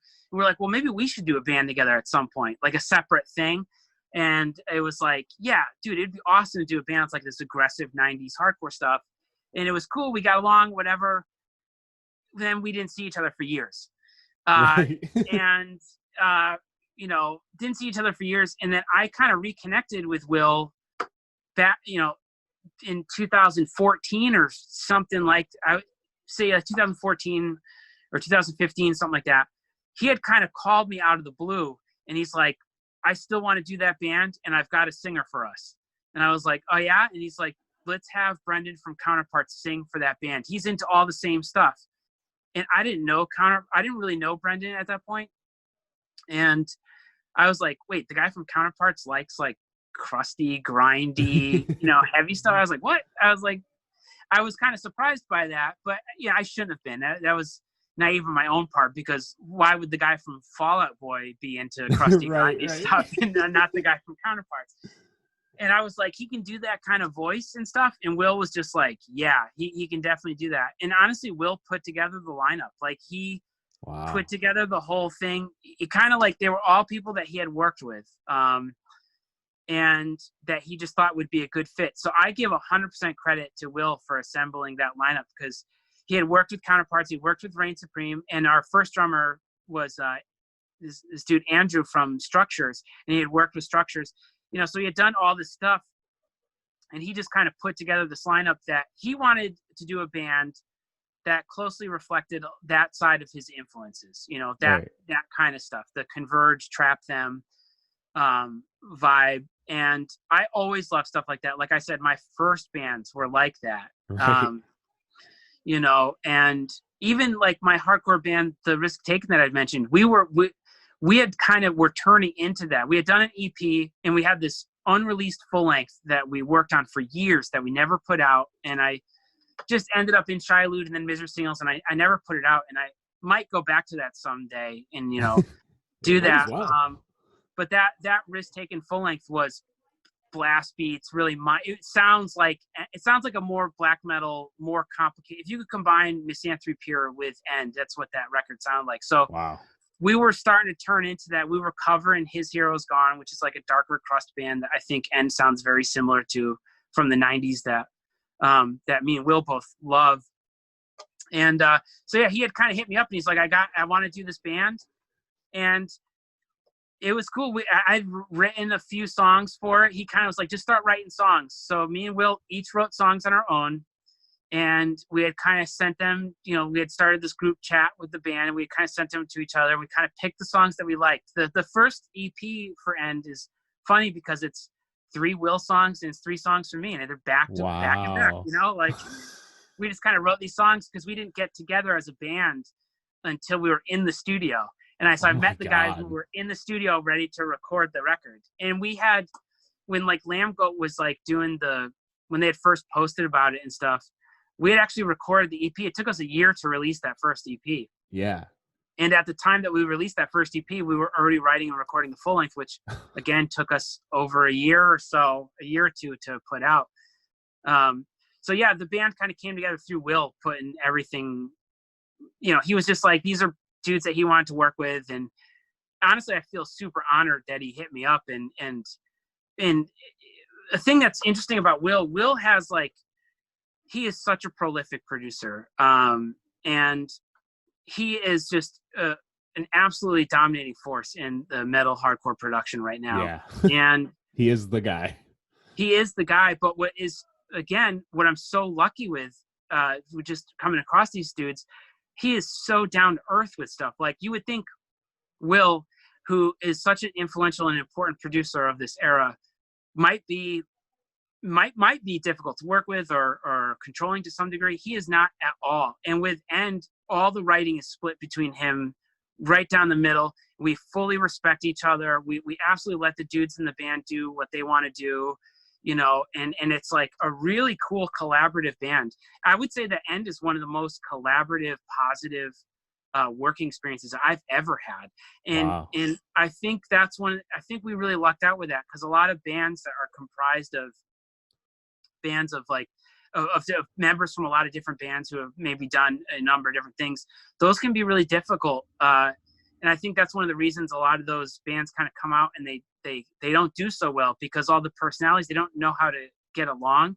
With End, it really is just a positive, collaborative thing. We all trust each other to do our thing, and that makes for such a good environment for making music. It's like, the guys trust me and Will to kind of write the songs, and we trust Billy to, who's our current drummer, the Billy Reimer from Dillinger Escape Plan. He, we trust him. He's going to do crazy stuff on drums. We trust Right. Brendan to write awesome lyrics. We trust Jay to offer his flavor with the bass and the backing vocals and stuff. And it's a really good experience. So yeah, the band came about through Will kind of putting together just these people that he thought personality-wise would get along, and he was right on the money. Will's intuition is incredible. So his which is why he's such a good producer, but he was right on the money. We all got along. We all writing music together is just this super fun, awesome time. That's awesome. Even though the music is so aggressive, and it's so like vicious and fast, the experience is really fun and positive.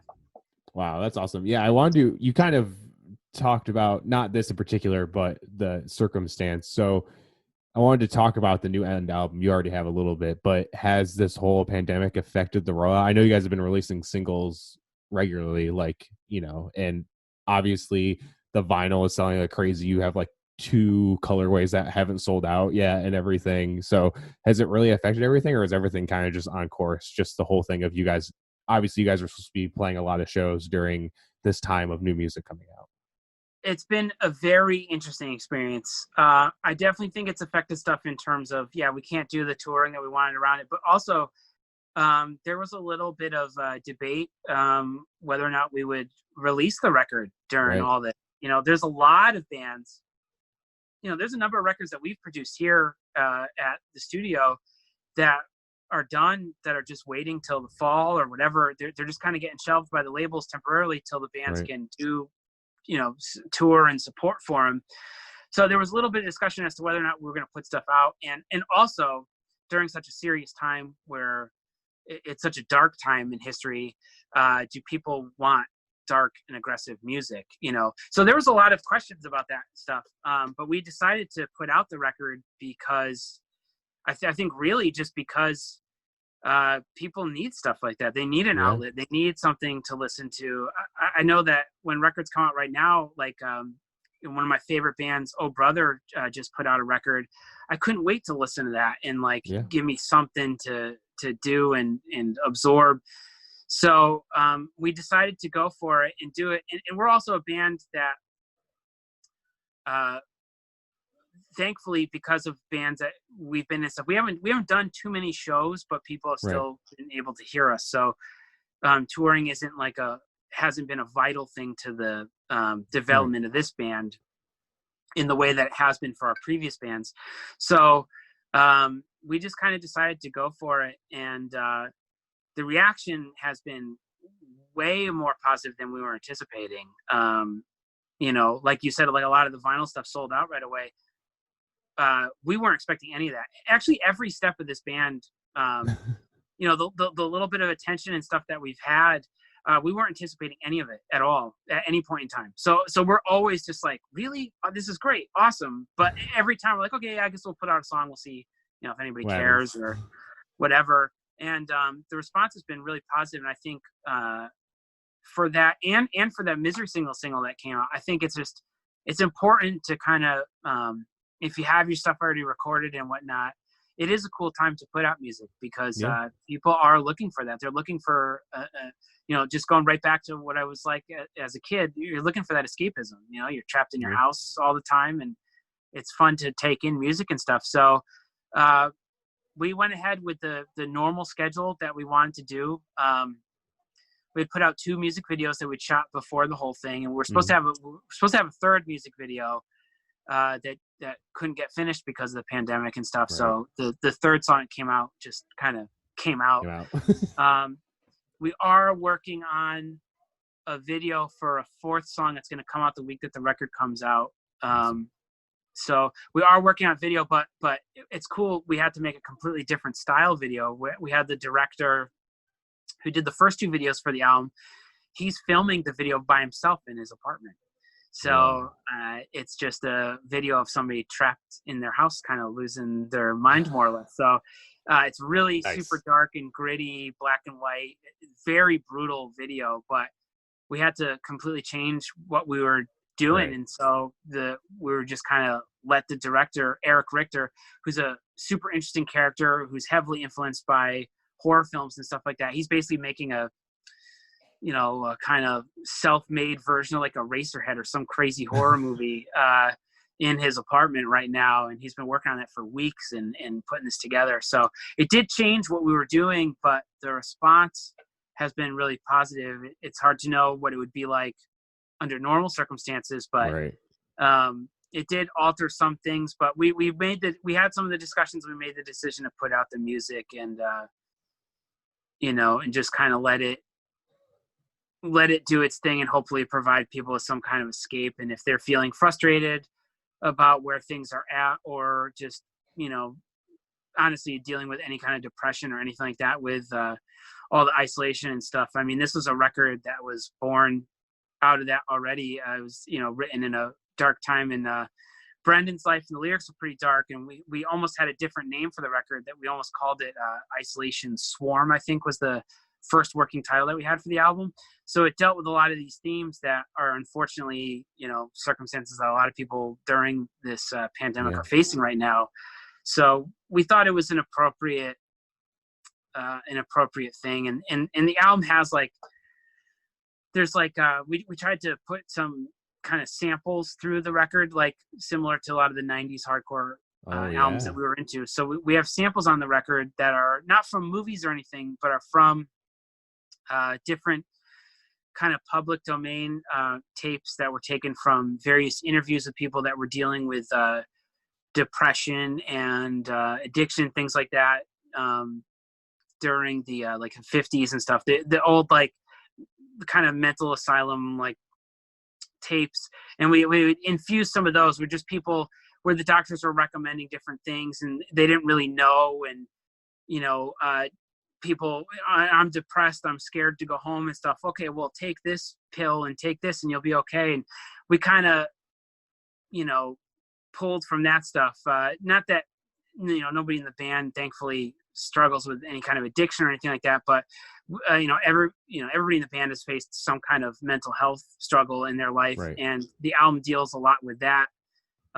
So it seemed like really, with the samples and all these things coming together, it seemed like it was just kind of appropriate to what people's might be going through right now, ourselves included. So it seemed like it was the right time to release it. I understand people holding back on releases, but for us, we made the decision to go ahead with it. And so it affected some things, but we're happy to be able to provide people, most people that are ever going to listen to it are probably going to just stream it on something. So, they can just get new music, and not have to spend money if they aren't able to and stuff. So we just thought it was a cool thing to share that with people during this time.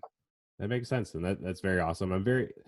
I've listened to the singles, but I haven't. It's mostly been, I've been riding my bike a lot with my wife. So it's mostly been stuff like that. So it's like half paying attention to it. But with this and you saying like the transitions and stuff, it makes me excited too. Cause I usually like to actually listen and pay attention when the full record's out. So I can get cause I fully agree that records are meant to be records. You know what I mean? My favorite records of all time are ones that you can listen to front to back and they're perfect the way they are. And they're methodically planned out to how they're supposed to be laid out and everything. So, and obviously having you and Will in the band, obviously it was planned out like that. So I always like to wait and listen to the full record to actually pay fully attention to everything and let it sink in and everything. Yeah, I'm the same way too. I think even when it's bands that I absolutely love and they're dropping singles, I really only kind of glance at the single and I always wait for the record. I am ride or die for the full album experience. I don't really, singles are okay. I can appreciate, small releases and EPs and singles and stuff like that, but I full album is the reason. That's why I'm into music. I'm into music for the full album experience, and I'm into not just the here's a couple songs. I like it when bands put thought into the pacing and and that's a thing with me and Will both being producers. That's a thing that we had in mind when we were writing the record, and I always try to keep in mind when I'm producing a record is kind of writing and tailoring the record. Okay, we have X amount of fast songs. Let's do some slow songs. So let's do things like that. So the pacing on the album is, aggressive. It's very balanced. The slower songs are balanced out. And, we wanted a journey that was a listenable experience that felt like, you went somewhere. You didn't just get barraged. So even though the band, it's really tricky with a band like End that is it's not as dynamic as a band like Misery Singles that'll have all these clean sections and then heavy parts.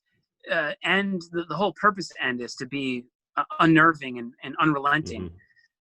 So to find ways to explore dynamic within that framework is definitely something that we tried to really focus on in this record. There's a lot of slow songs that are dark and moody, or not a lot, but there's of the 11 tracks, there's 3 dark and moody slow songs, and then there's fast songs, and there's fast songs that are different. There's songs that are a little more black metal, leaning, and then there's songs that are a little more 90s hardcore leaning, or songs that are a little more kind of death metal and grindcore leaning.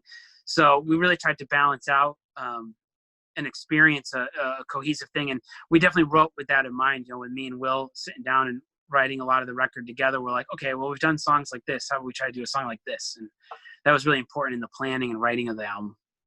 That's awesome. I'm very excited to hear the full record for sure. Another note on producing, obviously you run Silver Bullet Studios. You've talked about it. You did records for Shai Hulud. You did records for Misery Signals. And then I saw you did some records for Hostage Com and stuff too. So I wanted to hear your perspective from being a producer and then also obviously playing in bands of how important it is for bands that are younger and trying to go to a studio, to go to an actual producer and, put out the best material possible. I think one of the most, there's a couple things I think benefit from that. And it's funny that you mentioned that because, or even discussed that, because that's a lesson I've even learned, despite being a producer. That's something I've learned over the last couple of years too, in doing End, because all of my own stuff I produce, but with End, Will handles a lot of that production, and it's like a vacation to record and have Will worry about a lot of that stuff. I'm in with him on a lot of mix decisions and stuff like that, obviously, but you know, and Will sees me like enjoying myself playing guitar on the record. He's like, damn, like I wish I should do. He's like, you should do one of the records, you know, like, because it is like it is a real treat to have somebody else record, you know, just record you, even if you're a producer yourself. But I think the main things, if you're a younger band, there's a lot of resources now to make pretty decent recordings, you know, at home and stuff like that, or with very little budget things. But you know, I think for me, I know I might be in the minority on this, but for me, I for one big thing is I don't really love a lot of records that have programmed drums. I understand programmed drums as a writing tool. All the songs that I write, I have programmed drums when I lay out the song. But there's something about it that doesn't fully work for me on like the record experience. Even if a drummer is like very edited or sampled or whatever, I love the human feel on a kit. And that is a really hard thing to do at home or by yourself, because I think the hardest thing to record often is the drums, because it's so many mics. You need so many good quality mics and preamps and things like that to do drums. So I love an organic feel of a drummer. That's really important to me on records that I love and listen to. And, you know, and like I said, like with a lot of the resources that people have and the ability to record stuff at home, which is great. It is cool. You know, I certainly come a long way since that 4-track tape recorder I was telling you about, myself recording in the 80s, you know. I think people putting out music any way that they can is valuable. I'll never discredit, you know, so whatever you have to do within your means to create and release art, I think is an important bit of expression that is vital, you know, to our culture and just for self-expression and stuff. So I don't want to discredit any of that. But that said, a lot of home recordings use the same kind of programs and things like that, and they all start to sound very similar. Most of the demos that I get from bands when they do pre-production stuff on their own, they all sound very similar. And you know, a lot of that comes from, you know, most of the people are using Superior Drummer or, you know, something like that, or there's these couple programs that people use, or they're using Axe-Fx or using something like that for their guitars, you know, or Will's plugin.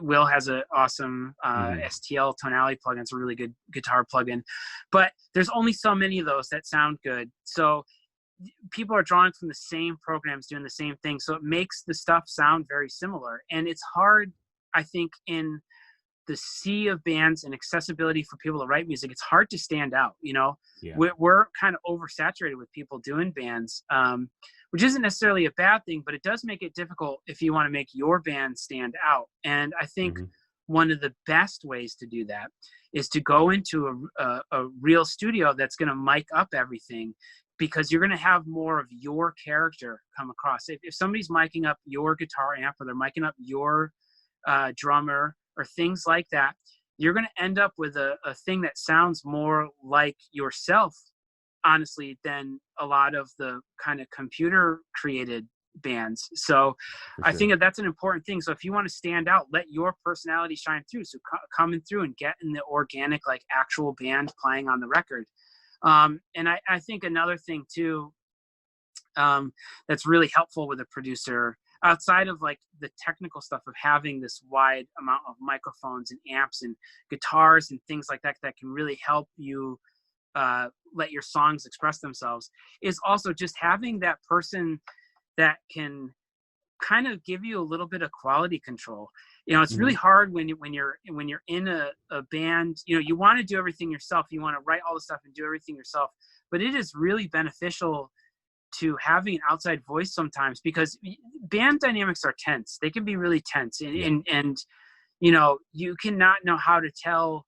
You know, if your singer is like writing some lyrics that you maybe think are cheesy or something like that, it can be really hard to tell somebody that, or if, vice versa, if a singer doesn't like a guitar riff, or you know, the bass player might have some notes wrong, or you know, something like that. It's hard to tell each other, because you have to, like, you know, get in the van, and you're usually such close friends or things like that. It's hard to tell each other these critiques. And you know, the best bands are the bands that are the most honest with each other.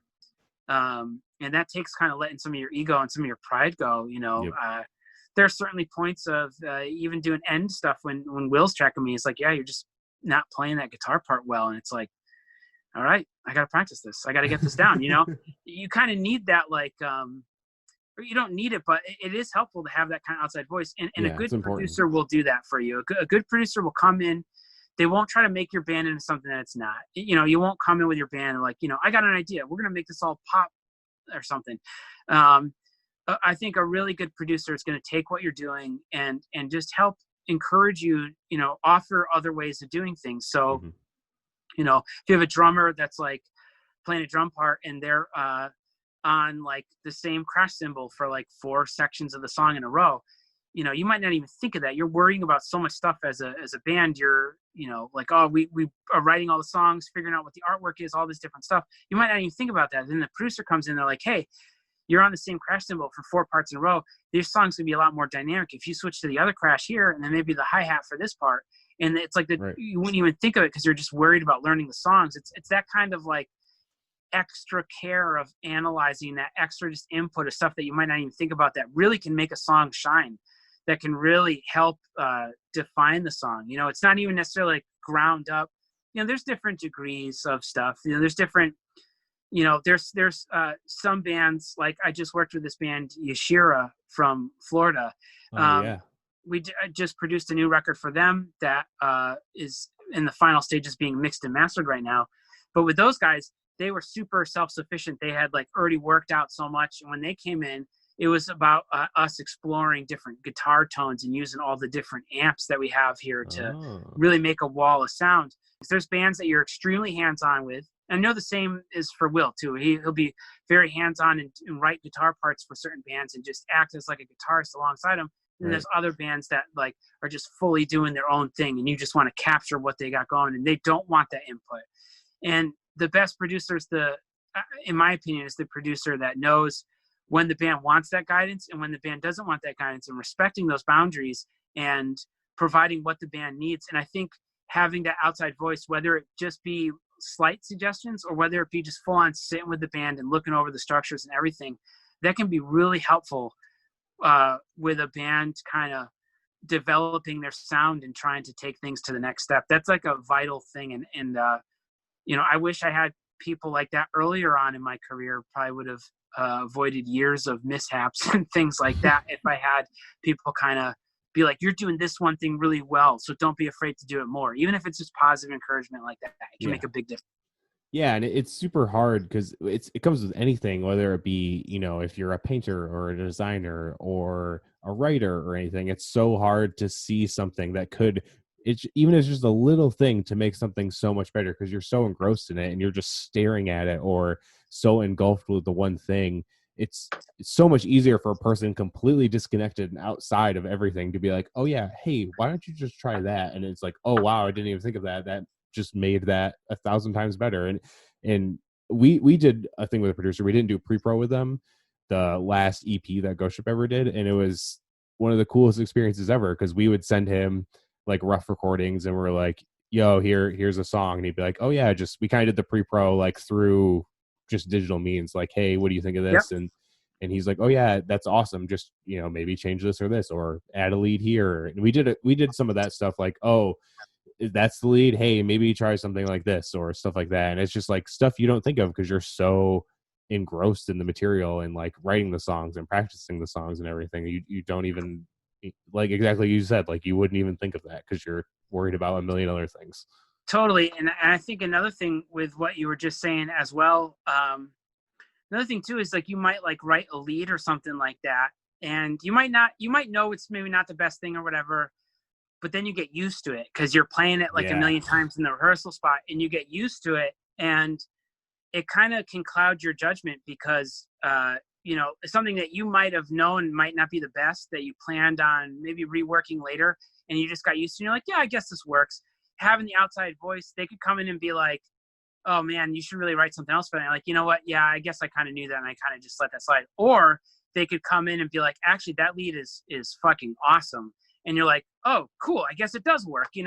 Like right. you kind of get that validation because it's not just about critiquing about things that can be improved. It's also telling bands like, wow, this song is awesome. Like, you guys nailed it. Maybe this should be a single for you. It's also the positive input and stuff like that too. And that is such an important thing. And it's, you know, bands don't realize this, but like so many other artistic endeavors that people can do have people that do that. Like if you're an author, you have an editor that goes through and suggests other wordings or other structural things. And if you're a filmmaker, you have your producer that looks over, and there is a collaborative thing. I do think, you know, I'm all for the madman locking himself in the room and going crazy and coming out with a great piece of art, and that stuff definitely happens. But it is nice to maybe do that, even if you're going to do that, coming out and then just getting verification before you put it out. You know, even if you show a producer and they're like, you know, everything is great on this, and you're like, awesome, cool. You can feel more confident about proceeding to the next step. You know, there's something really cool about collaborative art. Yeah, I completely agree. It is very cool. Even with some stuff with design, before I'll like send it to a client or something, I'll send it to my other friends who aren't even like designers, but they're, you know, they're involved with the music industry. So they see different forms of art all the time. I'm like, yo, what do you think of this? Is there anything you would suggest or whatever? And 9 times 10, they're like, nah, that's sick. Like whatever. And I'm like, okay, cool. And then, you know, yeah, then you really know, and you can more confidently pitch it. And I think that that's a great thing. Yeah, it is awesome. So I want to know, are there any newer metalcore bands you're into? Yeah, there are a few. I think Chamber is a fantastic band. They do a lot of the panic chord stuff, which I'm not normally super in love with. Like, if you like, End does it every now and then, but we really don't rely on it too much. And that's because that's a thing that I think is like been done a lot, you know. Especially in the last few years. Yeah, it's made a comeback.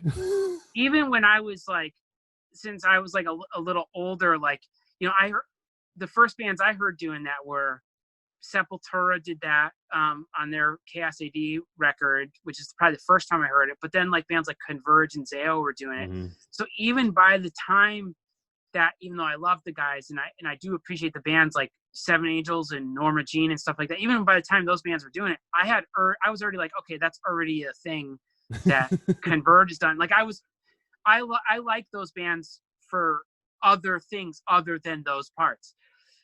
In that, all that said, Chamber does the panic chord thing to death, and somehow they make me care about it, which is a real it's a real testament to them, because I think that they do a really cool job of making it sound aggressive.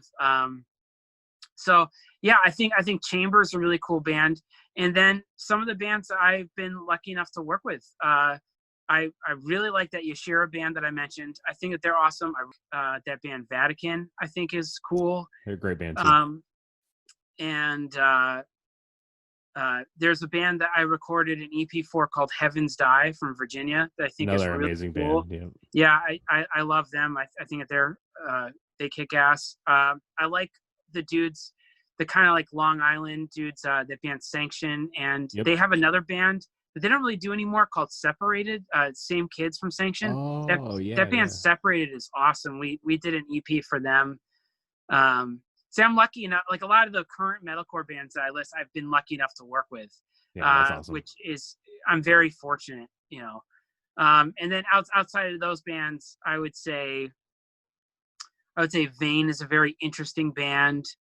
There's a lot of cool stuff going on in metalcore right now. I think it's having a bit of a resurgence in a way that I really like. It's kind of gone away from the the screaming verse, singing chorus stuff that was happening for about a decade there in the early 2000s. And it's kind of gone back to the dissonant 90s, late 90s feel. And that's the stuff I grew up with. So it's kind of, it's swung back around to what my tastes were like. So there's a number of bands I really appreciate. But yeah, I would say those are probably my, and I guess the last band I'll mention is band Church Tongue. I think Church Tongue is fucking awesome. They're another... That band is amazing. Yeah, they're another really cool band. That's another band that has an EP that we're finishing up mixing for right now here that I think is the best stuff that they've ever done. Really proud of them, and I think that's another fantastic band. There's a lot of cool bands going right now. It's a good time. it's a good time for metalcore. Yeah, the term's back. It's recaptured itself. So I used to work with Church Tongue a few years ago. Really? Yeah, I used to book for them. It just got it got to a point. It was before they started putting out newer stuff, and it was just hard at that time to make tours happen, and they were touring with the wrong kind of bands and everything anyway. So yeah, I think that they kind of got roped into a world of they sound different than what people would expect based on their name, which they might change with putting out the new stuff or something like that. But I think their name is kind of misleading, and I think the bands that they toured with and stuff is kind of misleading to what they actually sound like. I think Church Tongue would be more appropriately at home touring with bands like James and Yashira and stuff like that, and I hope when they put the new stuff out that they're able to whenever touring resumes to kind of capture more of that audience. I usually end these podcasts with a little thing I call Metalcore Minute, and it's just a minute and you pretty much just say whatever you're into, whether it's video games. I mean, we've obviously talked about a lot of bands you like, so you can skip that, or if it's TVs and movies, books, comics, just whatever you've been into during this whole crazy thing. Well, I've gotten a really bad time to do it financially, but I've kind of gotten back into record collecting. I haven't been able to go to stores at all, but I did get a record player, after not having one that was working for a little bit. So I've been kind of just back into vinyl, which is such a fun thing. This day and age, there's not really a lot that you can do to kind of like get something to support a band or have something tangible with music. Music has become so you don't have to work for it. There's not an adventure quality to finding music that there used to be, where it's like a scavenger hunt and an adventure. So I've kind of gotten back into just like vinyl, and through that, a big thing for me, probably the thing that I listen to the most musically is actually film scores. Huge influence on me. Yeah. So getting back into film scores. There's film scores for movies that I love the score. I've never even seen the movie. Like that I like listen to the score tons of times and never even seen the film. So getting into that, I'm heavily into film scores. Specifically been jamming a couple different ones. I kind of actually during the pandemic I've been watching a lot of movies with my girlfriend who's been a saint and kind of quarantined with me. We've been watching a lot of films together and revisiting stuff. A big thing that I revisited film wise is I kind of went back into some of the old spaghetti westerns and watched the Man with No Name trilogy, the early Clint Eastwood stuff. And I hadn't seen a lot of those since I was a lot younger, and those are awesome. And especially being a little older and appreciating like the poetry of how a movie like The Good, Bad, and the Ugly was made. It's really awesome filmmaking. So we revisited that and revisited some of the kind of 70s films like the Francis Ford Coppola's The Conversation or Godfather or Dog Day Afternoon and some stuff like that. So I've been kind of revisiting some like film history. That's cool. And stuff that I grew up with, and just kind of reconnecting with that stuff, which again, a lot of those movies, like especially Good, Bad, and the Ugly, has an amazing film score, which pulls us all the way back to Metallica, because I first checked out that movie because Metallica every night comes out on stage to part of the Good, Bad, and the Ugly film score playing. Wow. So that old Metallica VHS that I watched a million times had Ennio Morricone's Good, Bad, and the Ugly score playing, and then that made me check out those movies when I was a kid, and then kind of rediscovering all that stuff now as an adult. So I've been having fun going back in movies. So if anybody's like listening to this and you're running out of stuff to watch, there's a lot of really cool stuff back in the 70s and 80s that are worth revisiting, that you'd be shocked at how surprisingly well that stuff holds up. So don't be afraid to explore. There's so much of that stuff's available on streaming that you don't have to wait for a new release to discover something new that you love. Yeah, that's a very, very, very good point for sure. There's I don't know if you're into like the Marvel scores, but I know they just dropped a like box set of Infinity War and Endgame on vinyl, and nice. it's 6 vinyl discs, and they're all the colors of the Infinity Stones. That's really cool. Yeah, that's definitely something I would look into. I like being a film score nerd. That stuff is Alan Silvestri did a lot of that stuff, and Alan Silvestri is one of my favorites. He did the Predator. He did Back to the Future. He did a lot of stuff, a lot of scores that I really like. So that would definitely be something that I would check out. I actually haven't gotten any of the Marvel stuff on vinyl yet or anything, and I do like the MCU movies. It's funny, I don't often. It's very interesting with those movies. I think the scores and the music are things that I don't actually remember that much from those films, as opposed to some of the other genre tentpole things like Lord of the Rings or Star Wars or something like that, where the scores are so iconic. That's a difficult thing for the MCU because they have so many movies and so many directors and so many film score composers work on it, that it's been challenging for them to really create. They have such these beautiful visual palettes, but the music is mostly unsung in those. And I think probably the strongest work is Alan Silvestri's work with the Avengers films. But some of the other stuff, it's like not as memorable. I can't think back, outside of Guardians of the Galaxy using other music in it very well. I will say that the MCU has been very good at like drawing from older sources of music and incorporating that into the film. Oh yeah. But other than the Avengers stuff, the music's been great in all those movies. But it's funny, when I think back to those, so many of my favorite movies are defined by the music. But with those, when I think back to them, I just visually remember scenes more than I remember the music. And that, honestly, that might come from them being comic book based, where they have these comic book panels that they're recreating that are so visually striking that the music almost is just there to support the visual, rather than taking the helm the way that it does in like a Christopher Nolan movie or something like that, where the music really takes the helm and drives the story. Yeah, definitely the Avengers ones, because he takes the same like notes, but he like evolves them as they go along. And that to me, I agree with you say, because that to me is like the most memorable thing. You hear the little Avengers score come in, and it just brings you back to everything that they've laid out. I guess the best one that they've done, I think. Yeah, and I think the only one that stands out besides those is the Winter Soldier one, because it's mostly the stuff with Bucky and the Winter Soldier, because they have that crazy like screeching like loud noise, and every time he shows up in that movie, that it's so like jarring and like makes it terrifying in a sense. Not that we're on the last minute, we're going down a sliver, but Winter Soldier is definitely my favorite of the MCU movies, and a lot of that ties into the thing I was just talking about, where I'm revisiting films from the 70s and 80s.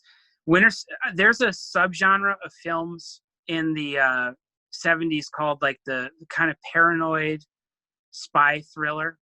It's like this like interesting subgenre that you have all these movies like All the President's Men, The Conversation, Parallax View, 3 Days of Condor, Day of the Jackal. It's this whole subgenre. Marathon Man's a great one. Whole subgenre of film. And for Winter Soldier, they specifically recreated that feel of the paranoid kind of spy thriller, even so much so as casting Robert Redford in that movie, who is in a lot of those movies in the 70s. So I love that they pull from other genres of film, and that being one of my favorite weird subgenres of film that I was even just talking about, revisiting some of those. I love that movie because they very faithfully recaptured the feel of those movies and had the cast and kind of music, unnerving music that those movies had.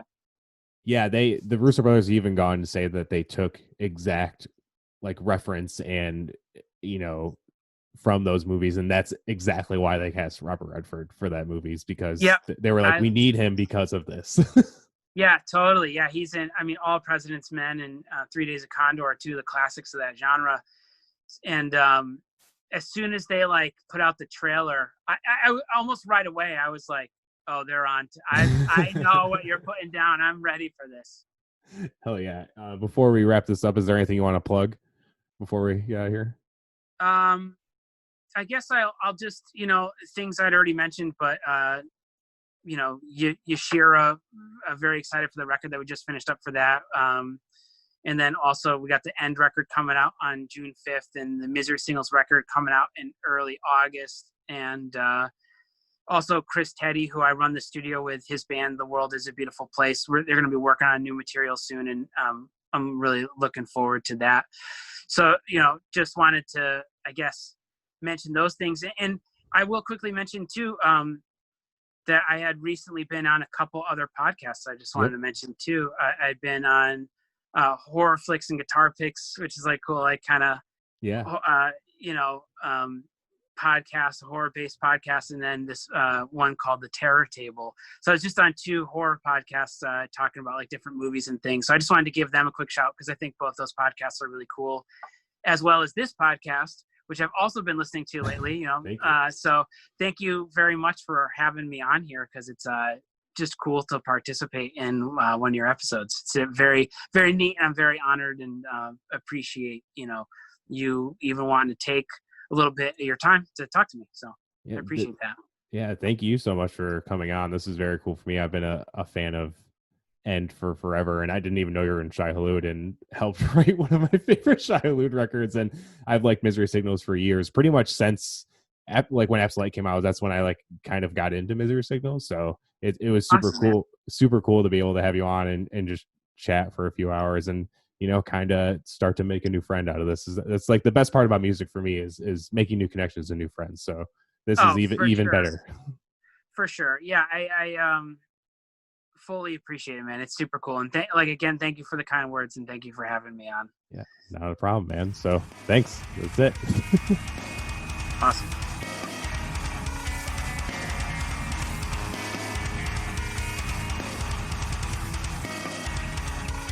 That's it for this one. As always, if you want to support the podcast, the biggest thing you can do to support the podcast, go to Apple Podcasts, subscribe, hit that 5-star, leave a review. That really helps me move up in the podcast rankings, helps people discover the podcast. If you're only a Spotify listener, follow on Spotify. If you listen to it on YouTube, subscribe on YouTube, leave a comment. Until next time, this is Metalcore Nerds.